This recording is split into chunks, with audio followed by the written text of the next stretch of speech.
public hearing is now called to order at 6 PM on Wednesday, May 11th, 2022.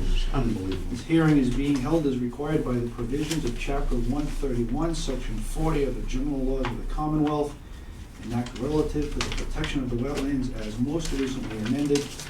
Notice of the time and place of this hearing was published in the Neighborhood News on May 5th, 2022. It was also posted in the town clerk's office. Persons wishing to be heard will be called in the following order. And I need to let you know that this is being broadcast live, because open meeting laws insist that I tell you that, but also we have 4 commission members present. Have our senior clerk, Joanne DeMello, back. Welcome back, Joanne. And joining us via Zoom are another Conservation Commission member, Rick Pimentel, and Conservation Agent Pat Hannon. Okay. So first order of business, minutes for approval. We have none, but we know that in subsequent meetings we'll have lots to sign and review. Okay. Next we have meeting mail, letter from McGregor, Leger, and Stevens regarding PJ Keating. I don't know how much we need to say about this. If we need to talk about it, I'll leave it up to you. We've all seen it, we've all read it. I don't know, what do you think, Pat? I would wait and see what the response is from town council. Okay, that's kind of what I figured. You know, that's my answer. Yeah. All right. But I will open up if anybody has questions or comments. Otherwise, we'll go back to town council. Nothing from me.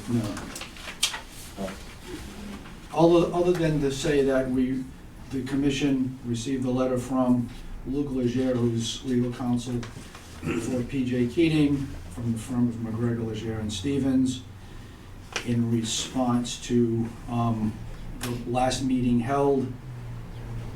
And this is, we're waiting to hear what town council has to say about what's included in the letter.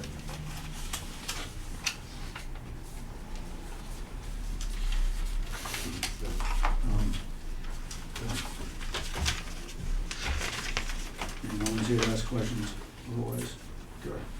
Old business, nothing here. New business, motion to open a public hearing regarding Acushnet Company. So moved. Second. All in favor? Aye. Okay. Aye. So, the NOI from Acushnet Company, 115 Manchester Lane. Notice of intent was filed by Acushnet Company for property located at 115 Manchester Lane, map 11, lot 25C.34.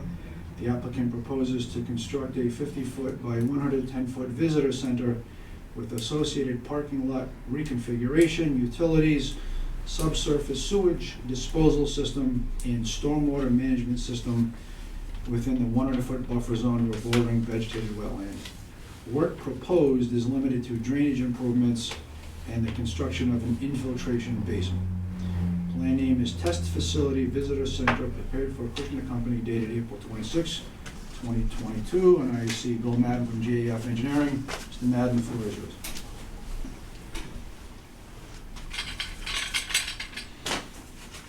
All right, it's been a few days since Saturday, so I'm Bill Madden from GAF here on behalf of the Acushnet Company, and also with me is Kevin Kelly from the Acushnet Company. We were asked to file the notice of intent and do the site plan work for the proposed visitor center that they're looking to construct on Manchester Lane. This cover sheet indicates basically the proximity of the site with respect to the general area in the quad sheet. This ortho photo indicates pretty much the property. It's 138 acres of property. This highlighted area is the area that we're actually working in as part of the project. The test fairways and the short game course are shown in that greenish color. And then there's, pretty much, significant wetland resource area adjacent to the site.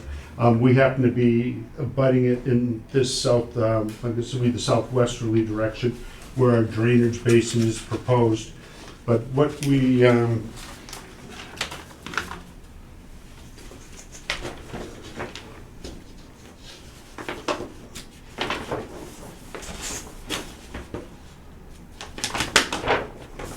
just try to grab an overview plan that shows everything together.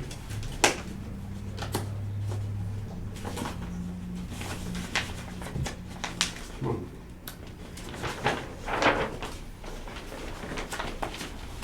It's probably the last sheet.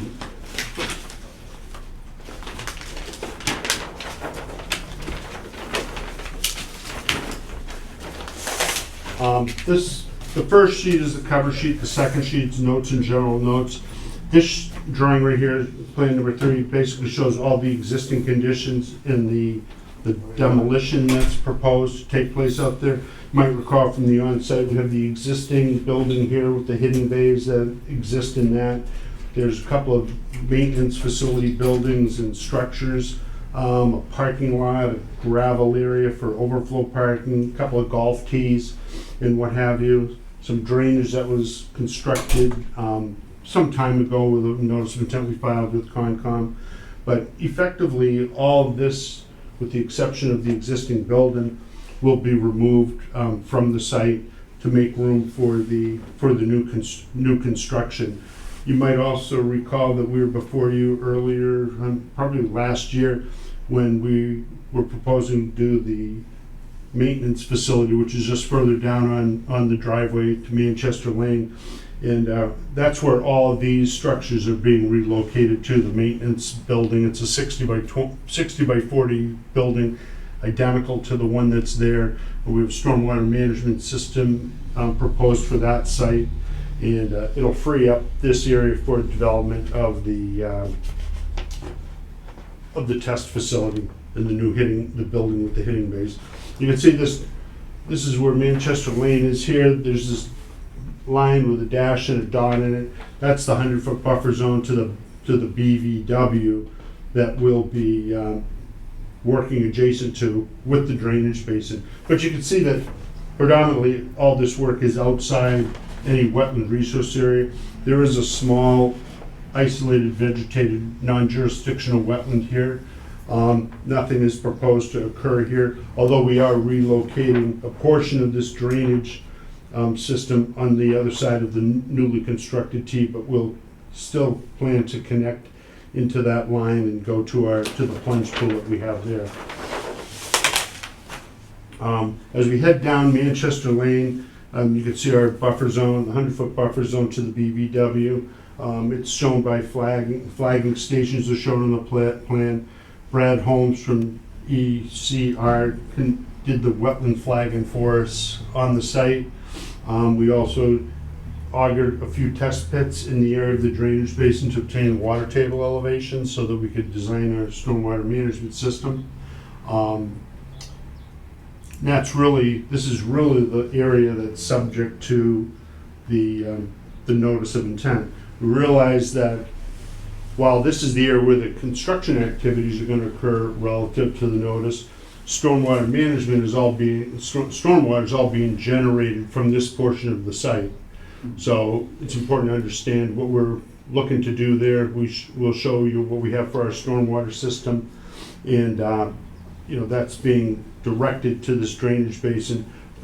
Due to the fact that the water table is very high in this back portion of the site, we had grade working with us, and we actually didn't have a place to put stormwater where the building construction is to go and be able to meet the stormwater management standards and to meet the stormwater bylaw of the town.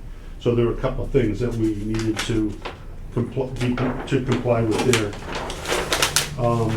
This is just a layout plan that shows what we're doing. This is the new building. It's approximately 9,950 square feet on 2 stories. So it's about a 4,500 square foot footprint on the ground.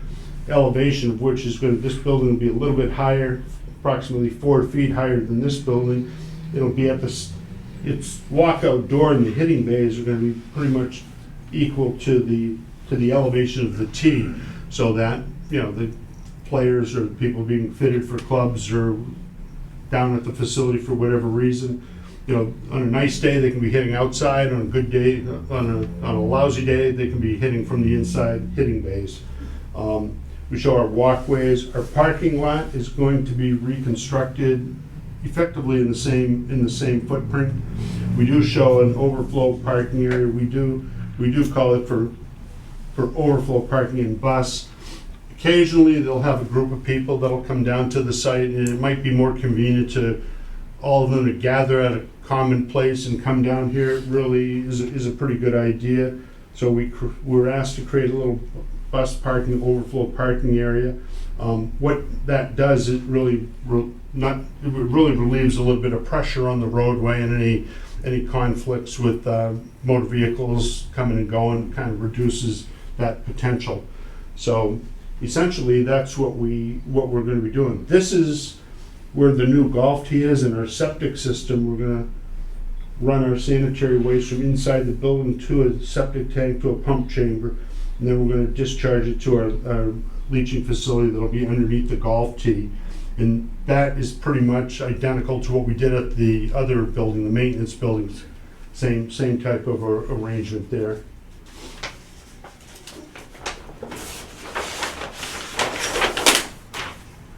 More layout, which just details a few more things. This site plan is grading and drainage, and this shows what the finished features are desired to look like on the site. And what we're intending to do is essentially sheet flow most of our drainage across the site, and a bulk of it will be going to this sediment forebay that'll be located on the north side of the parking lot. We do show a catch basin that we're going to discharge into that. Our parking lot, our crushed stone parking lot, does have an infiltration trench on the back of it, and we're looking to put that through a deep sump manhole into the sediment forebay. The regulations, both stormwater management and the local bylaw, require 44% TSS removal prior to discharging into our BMP, or final stormwater structure. So in order to achieve that, we have to, we get 25% reduction from the deep sump catch basin. In this case, we're using a deep sump manhole as opposed to an open grate on the top of it. It's our position that the 4-foot sump with a hooded outlet functions identically to a catch basin, in that we're entitled to that 25% TSS removal rate for that structure. And then there's another removal rate for the sediment forebay. In total, that gives us 44% TSS removal at this outlet location. So what we propose to do is route our stormwater into this forebay, and then once it achieves the elevation needed to drain out, it'll go out in a 12-inch pipe, and it'll run down the shoulder of I'll call it, it's the driveway, but I'll call it Manchester Lane, and that'll go to the drainage basin that we've designed there. We're trying to pick up the vast majority of all our roof runoff, trying to put all of our drainage to the best that we can manage into this basin and route it down to the detention pond. There was another thing that we thought of as we were moving along with the design. And this driveway, it slopes from the golf fairway to the shoulder of the road, and it's immediately adjacent to the wetland. So we thought that someone would be likely to ask us to accommodate that drainage in this drainage basin. So seeing as the flow does flow in the direction we want it to, we're going to pick it up in a stone lined trench with a pipe in it, and we're going to pipe that to another deep sump manhole, and that'll go to another sediment forebay to achieve our 44% TSS removal before we go into our drainage basin. So we have one series of sediment forebays and piping. I think we really hit it 2 times with forebay since we're running our drainage from the first forebay to another one.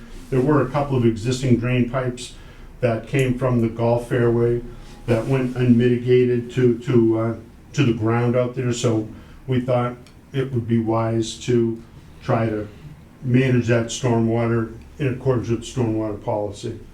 And that's what we did there.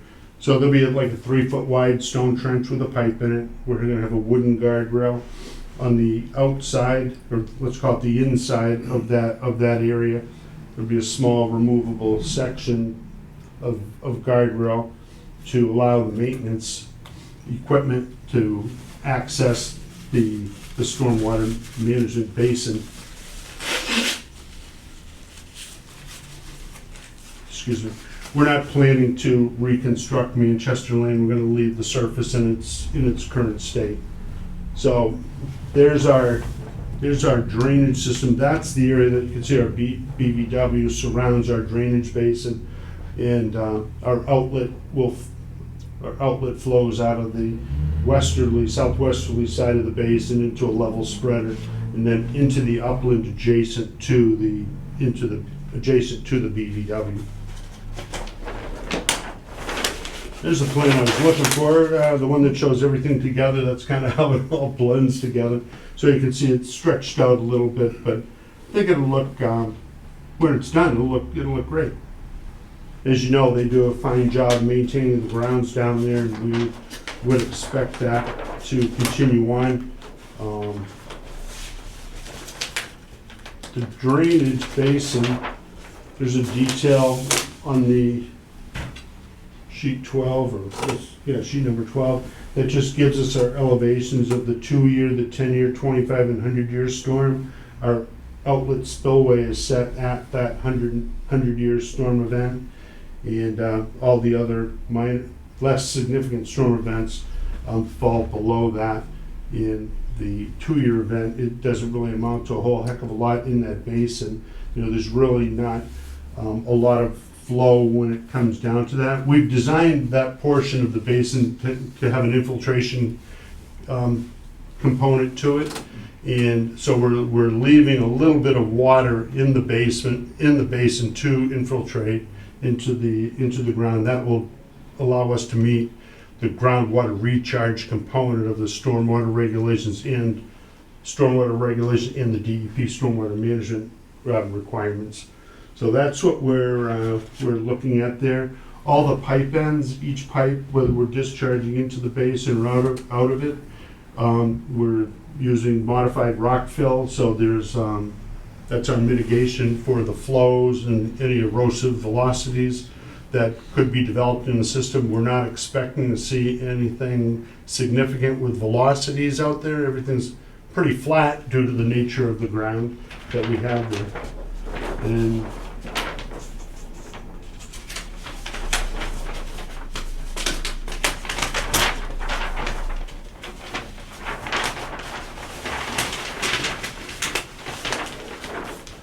that's, might be interested in what the building's gonna look like. This is what the elevation, the south elevation, those are the overhead doors of the 3 hitting bays. There's gonna be a multi-function area on the 2nd floor, toilet rooms, tenant facilities, as we call them, up on the 2nd level. I mean, that's a viewing area as well for people that might wanna be seeing what the testing configuration might be, or what the people that are actually swinging the clubs look like doing it. This elevation, the north elevation, that's what it would look like from the parking lot. It's not, not an aggressive design. I think it fits in kind of nice, very modern, and I like it. And then we have east and west elevations.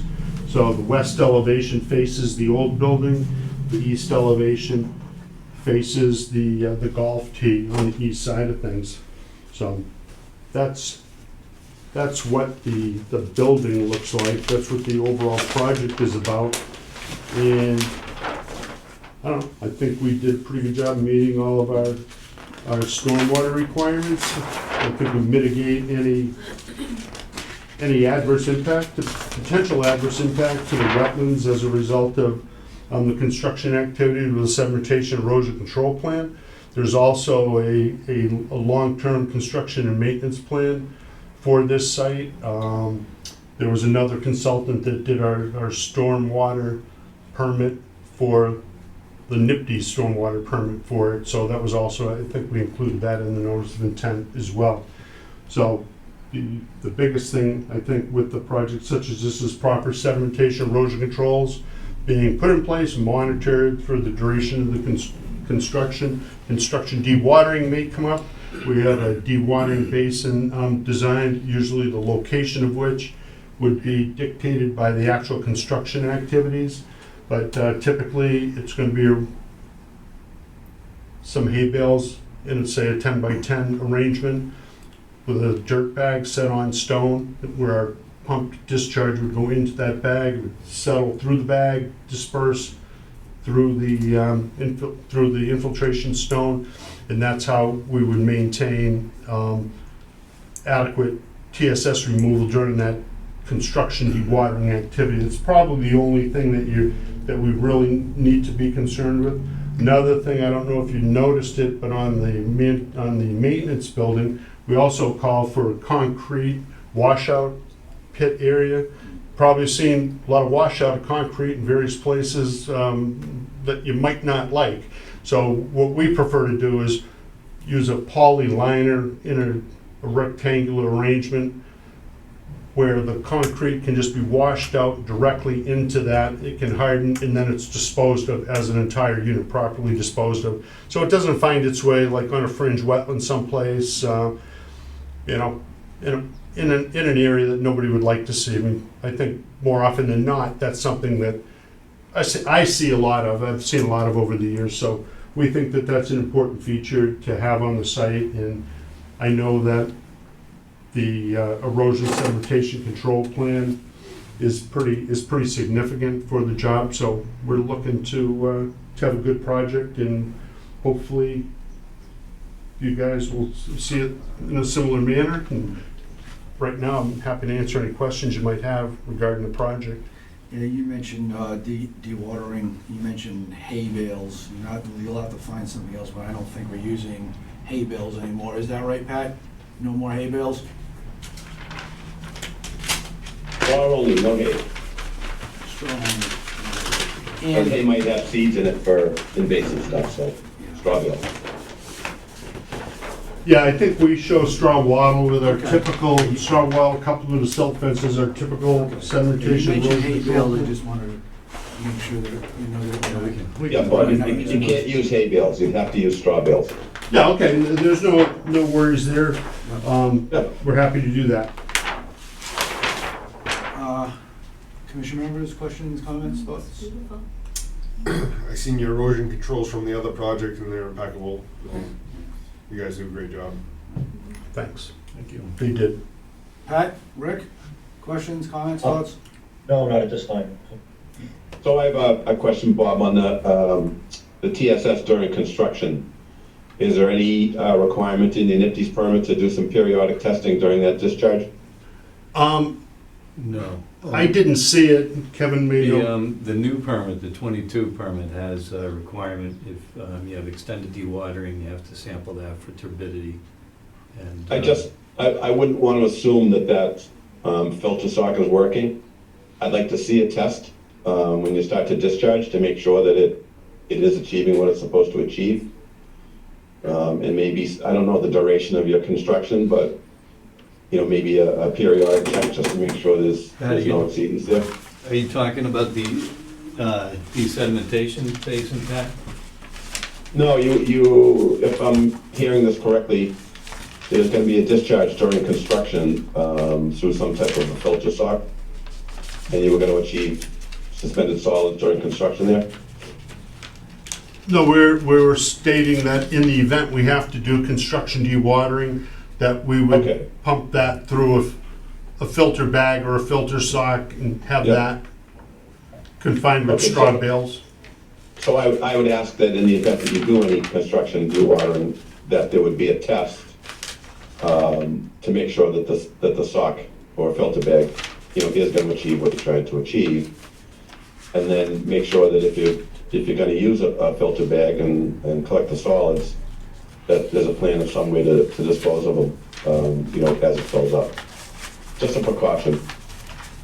And then the washout for the concrete, Do you have a detail on that in the plans? Is there a BMP detail for the washout bag? I don't necessarily think there should be a detail on our plan, yes. Yeah, I'd just like to make sure that your contractor has a detail of what that's supposed to be. You know, DEP is prohibiting the washout going directly onto the ground because of hexagonal and chrome. So we definitely don't want that washout left behind. Yeah, what we have set up now is a fully contained poly liner that holds everything, and then it's properly disposed of once it dries. Just as long as there's a detail that it's got some sides to it, Yep. and, you know, can't be overtopped. I'm thinking of some grid jobs where they actually build the box and then line it, Yeah. and that's how they control it. That's what we get. And then I had a question for you on your TSS at the end of the train for construction. At the end of construction, are you getting to 75% or 80? I think we exceed Yeah. 80, You are exceeding it? yes. Awesome, great. That's all I have. Okay. Yeah, and just to answer up your question on sheet number 10, there's our detail of our concrete washout pit detail. We do have bales on the side. It is a poly liner inside of it. I'll make it a point to revise the plans to include straw bales when we need something for vertical support on the sides of things, provided that's acceptable. About that it'll be empty when it reaches half the height of the bale. That's acceptable as well. Okay. I don't have any plans. I'm home in Corona jail for another couple of days. I'm here because of that. You're supposed to be on vacation. Oh, no. Yeah, I remember you said you weren't gonna be here. Yeah, Yeah, I was exactly. like, Oh, I'm sorry. surprised on That's the way it goes. Saw your truck. Yeah. There's no one else is on, well, that's it. So, with that being said, no further questions from anybody. Bob? Yes? So there have been a lot of questions from planning. Planning has been contacted by a few neighbors concerned about traffic on Manchester Lane. Right. DPW has had some questions about the placement of pipes and other things. And I'd just like to make sure that if, you know, they haven't gone through any of that process, that if there's any substantial changes in there, you know, if you folks approve this tonight, that they'll come back and let us know about those changes and if it makes any effect on what we've approved. Yeah, we still need to go through site plan review and what have you, and I've matched up these plans to site plan review, and I think our preference would be to keep the hearing open until such time that we go through, it's vetted through planning and site plan review so that any plan changes are all incorporated together. I don't think we're really in while we have a construction schedule to start this project in October, I don't think that there's anything that really causes us great grief to have this meeting continued and ensure that we have one set of plans for conservation planning board, everybody's reading from the same sheet of music. So I do have one question though about the stormwater permit. I mean, that's a separate permit that we're dealing with you, and I don't know what we should expect as far as timing on that one. I mean, that might have some involvement also with a plan modification. So when do you really want to build this, and what do you think that timeline is, knowing that you've got to go through site plan review and all of that? Because there may be an advantageous change to the stormwater regulation for you folks, you know, before you get into getting your stormwater approval. I think that the construction schedule begins in October of '22. Yeah, very early October, like October 3rd, something like that. Okay. I think that our new stormwater regulation will certainly be done by then, and it's not getting more stringent, it's getting, you know, less stringent. So I can send you the draft stormwater regulation to look at, but it is subject to change from public comments and what the commission does. Okay, that's fair enough. I think that we'd love to take advantage of anything that's advantageous for us on stormwater. And, you know, if our hearing is left open for a while. Even if stormwater were to change after the fact, we would likely come back with a request for an amended order of conditions to match up to what it might be. So I think there's a way to get to where we all want to be at the end of the day. Yep, just you and I discussed how expensive stormwater review is right now, and I think there's some significant savings for everybody once this gets toned down a bit. But I'll send you the draft. Okay, that'd be great. Much appreciated. In that case, I'll entertain a motion to continue 3 months, or what do you think? Or just leave it open? Our hearing with planning, the first hearing with planning, I believe, is the 26th of May. Okay. So, Yeah, I don't want to cut it too close. I think as soon as we get through planning. But yeah, the first I meeting think in 3 July- months is kind of out there, maybe a little too far for us. I mean, maybe we could do it for your first meeting in June. At least we'll know where we are with planning. What do you think of that? Yep. Yeah, we'll know what. Well, Bob, that first meeting in June isn't far off, we're in the middle of May. But Good that's up to point, you. good point. But we would be continuing this for more information. You want to go June 22nd or July 13th? Well, what if we continued it to the first meeting in June, see where things are at, and then we could always continue again Okay. if it's not done with All planning, right. just in case. Sure. Motion to continue to the meeting, to the June meeting of June 8th. So moved. Second? I'll second. All in favor? I, Aye. Great. Thank you. Okay, very good. Thanks Thanks very so much much. for your time. Much appreciated.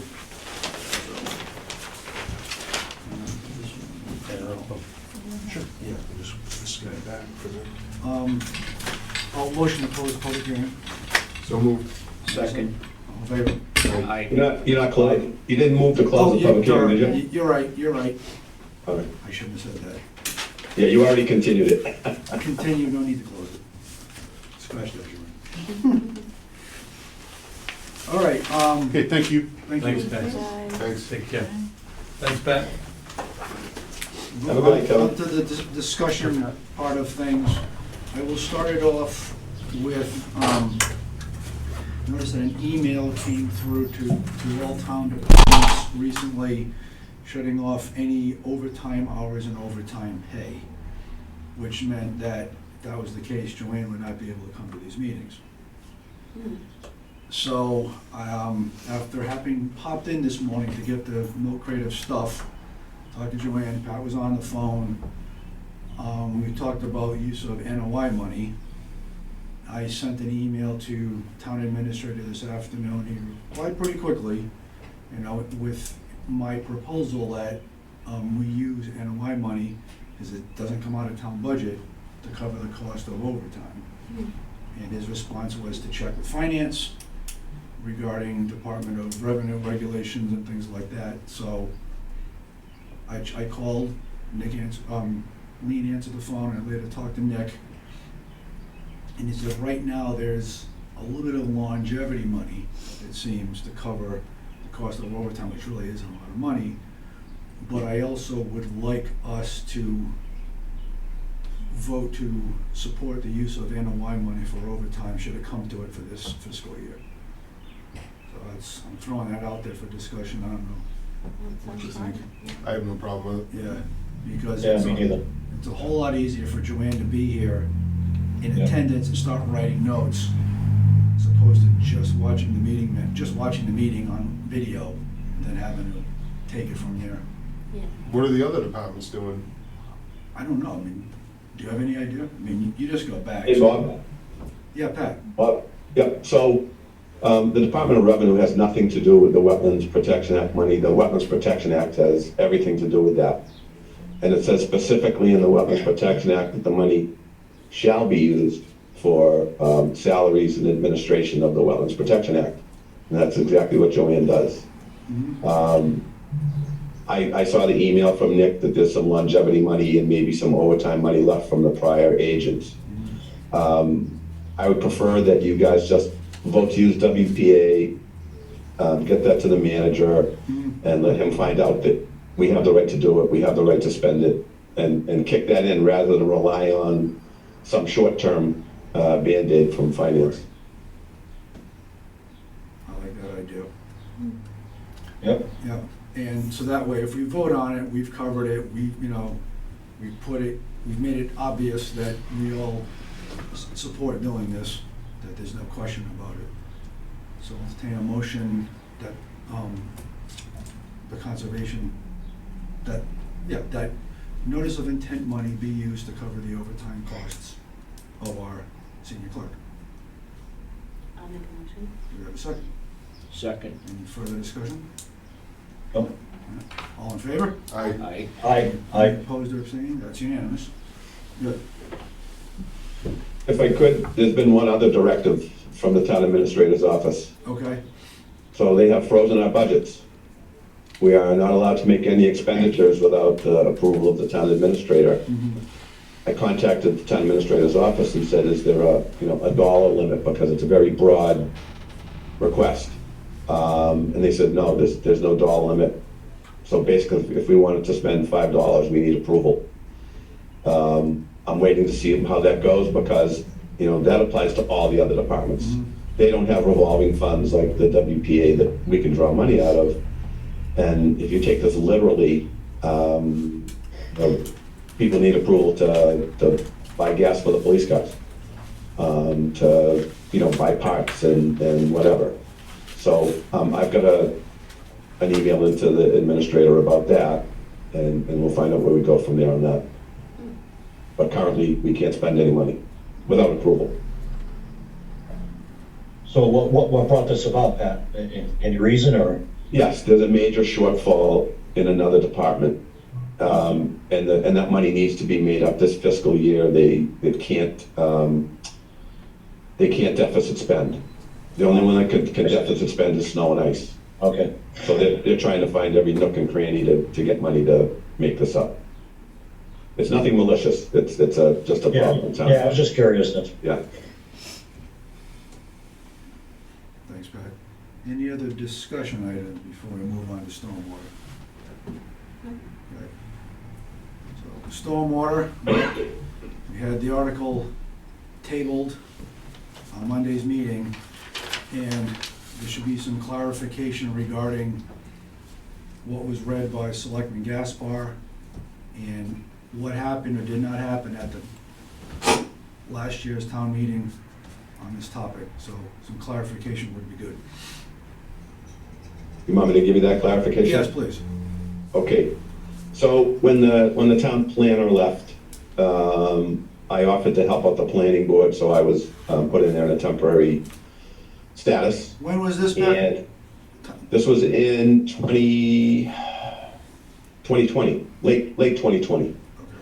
And I had to do the stormwater certificates of completion for a couple of solar fields. So I had to read the stormwater bylaw and the stormwater regs. And that was when we realized that the stormwater bylaw from 2007 that was put into play by the planning board when they were the authority and approved at town meeting in 2007 had a very restrictive trigger for when you needed a stormwater permit. And that was a land disturbance of 5,000 square feet or more. So that was driveways, people building small projects.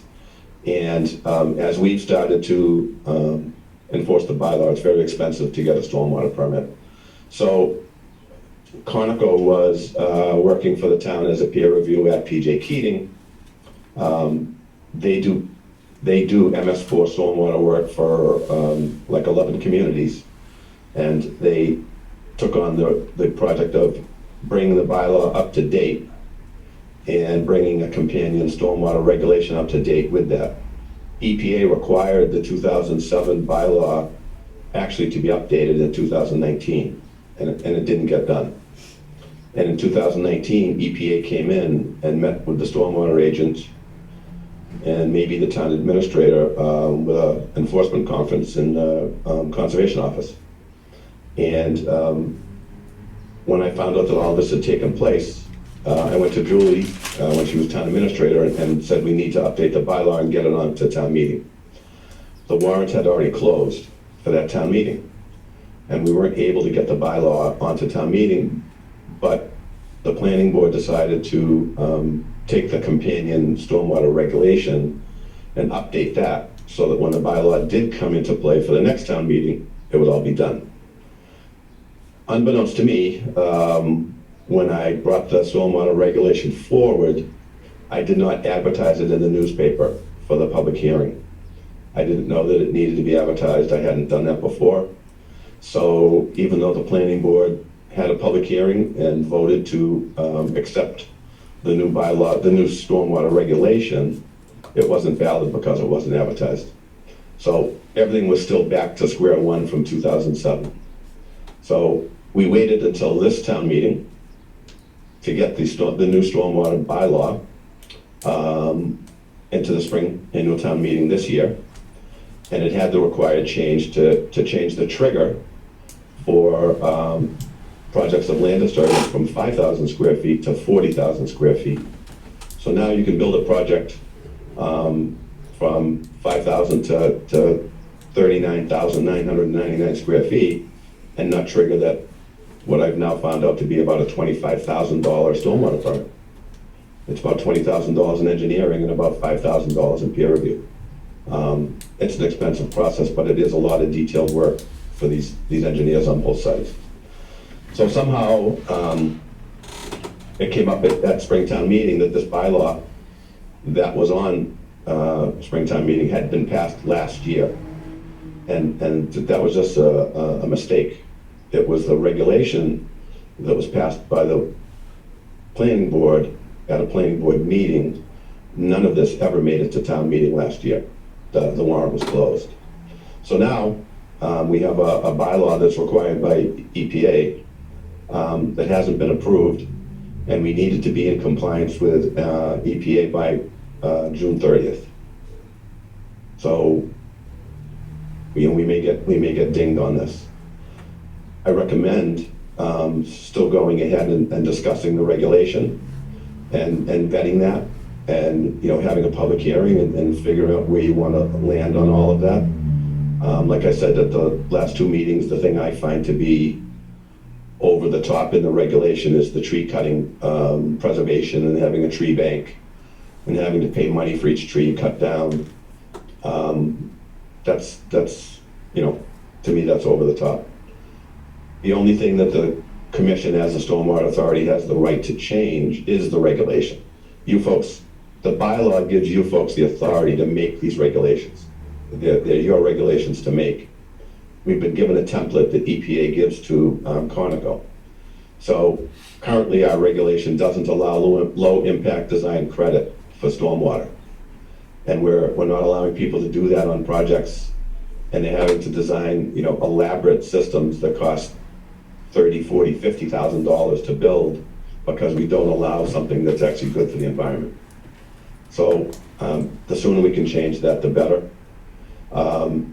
The total suspended solids does go to 80% removal. That was why I asked that question for Manchester Lane, but that's an EPA requirement that everybody has to meet 80%. Other than that, there's not a lot to it. It's disappointing that the bylaw didn't make it, and I hope we get past June 30th without getting a fine. And as far as the regulation goes, it's public meetings, public comment, published in the newspaper. Everybody gets to have their say, and you folks get to vote. It's your decision. And that regulation will become effective 7 days after the commission votes. This does not go to town meeting on the regulation. Only the bylaw does. Can we discuss, so we can discuss the regulations, but wouldn't that be based on a 2007 bylaw as opposed to something that's a proposed bylaw? No, there's nothing that the bylaw will affect in the regulation. The bylaw is boilerplate except for the trigger for residential and low-use projects. That's the only discretion the town gets, is what discretion do you want to give, residential development, but EPA continues to set the bar for industrial projects, high-impact projects, things like that. That's not anything we can change. You only have the right to regulate the residential side of it. So what was the Article 15 that we passed at last town meeting? There wasn't an Article 15 that we passed at the last town meeting. 2021, the previous. I'm not aware that any of that a bylaw since I've been involved in stormwater has never been brought to town meeting for stormwater. And regulations don't go to town meeting. An amendment to the bylaw was passed at the 2021 November town meeting. Article 15, Where would I find it? in the town warrant. It's not on the town website. Yes, it is. I haven't seen it. Pull it up right now. Yeah. Ryan will look for it.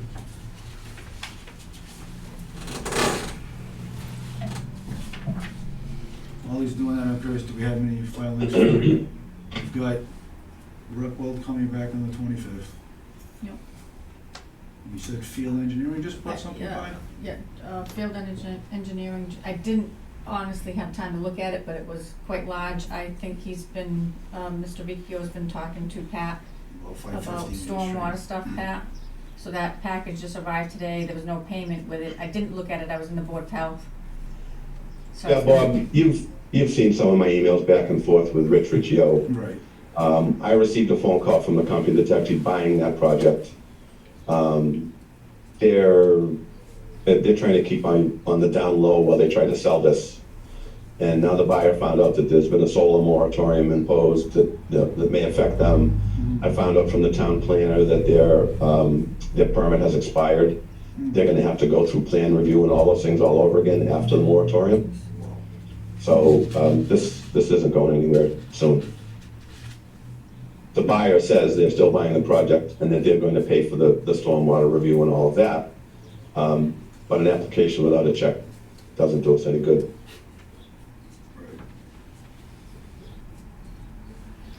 Anything else coming yet? Nope, that was it. I'm trying to get onto the town Was today at website. 11 o'clock. Yeah, I'm looking also. Article 15, to see if the town will vote to amend Article 9 Stormwater Management Bylaw of the general bylaws of the town of Acushnet by deleting the strike-through text and adding the underlined and italicized text shown in Appendix 2, or to take any other action therein or in relation thereto, requested by the Board of Selectmen and Conservation Commission.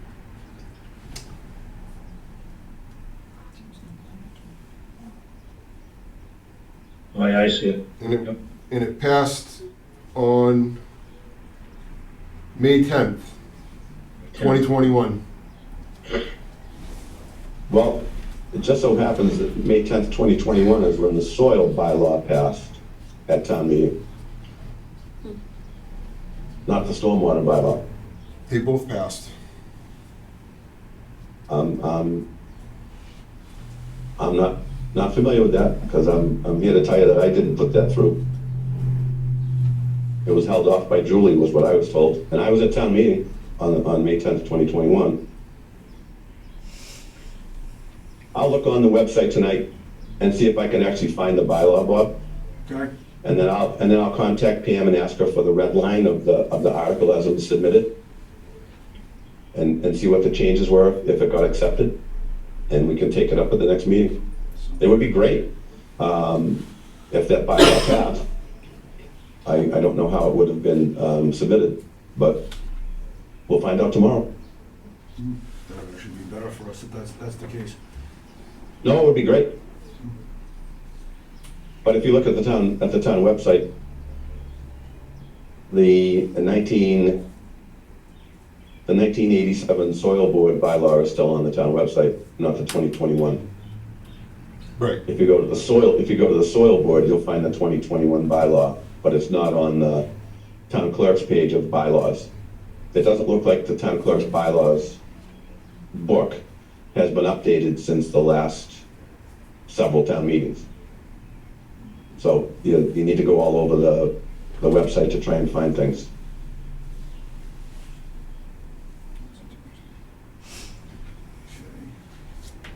Thanks for digging that out, Ryan. But I will research that and get back to the commission. Drive Roger that. Yep. Any other stormwater discussion? Anything else from you, Pat or Rick? No, I'm good. I'm good too. Next is agent updates. Anything else for us, Pat? Nope, just, you know, the budget and the overtime. That's really all that's going on, and thank God Joanne's back. Yes. Yep. Anybody else with business for the commission? The Mullen Law did pass. Right, Mullen Law Last did night, pass. so- That was good. Yeah, that's right. Monday night. Yeah. So that's gonna help us. Mhm. What was that, Everett, the solar? That will help us. The Mullen Law. Mullen rule. The Oh, Mullen the Law. Mullen Rule, yes, Yeah. yes. Yeah. Realize all five of us were there. The commission represented well on Monday night.